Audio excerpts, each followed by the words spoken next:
disagree with my esteemed colleague here. Okay? First of all, let me say that science is the engine of prosperity.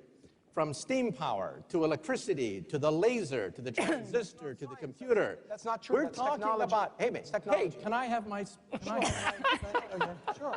You had your say, let me have my say. Yes. However, the information revolution has a weakness, and the weakness is precisely the educational system. The United States has the worst educational system known to science. Our graduates compete regularly at the level of third world countries.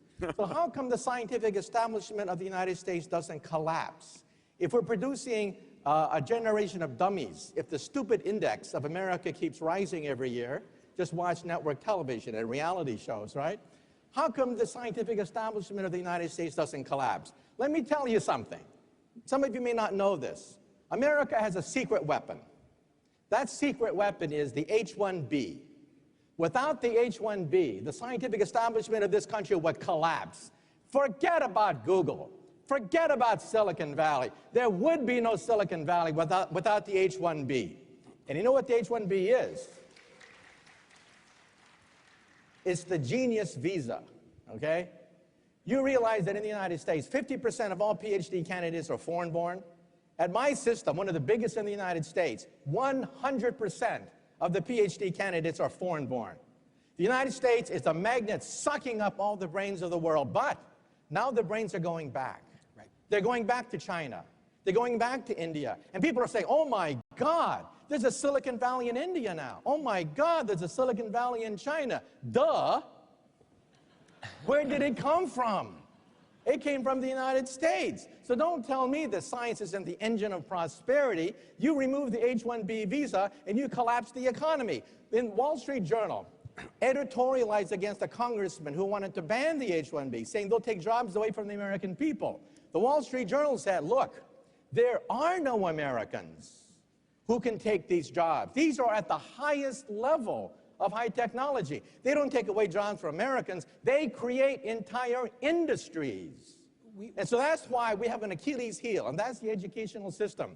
And again, sociology majors are not necessarily going to be the ones determining the future of Silicon Valley, but physicists, engineers. We need more of them, not less. The irony is,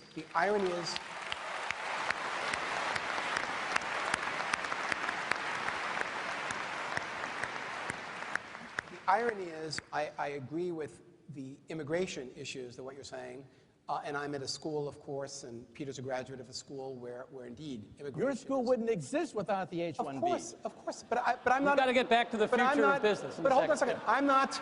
No. I'm not arguing against an H1B. I completely agree with this issue, and the point on the future of business that he's making, which is very, very important, is the nature of human capital.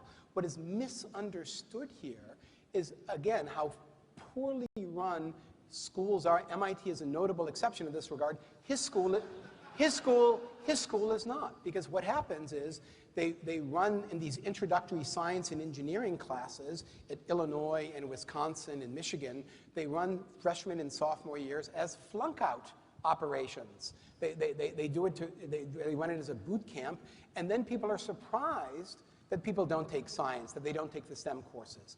The point that I'm trying to make, which I think is an important one in this regard, is that the way educational systems are set up right now is that we have distorted incentives that undermine the ability for America to have a homegrown science and technology.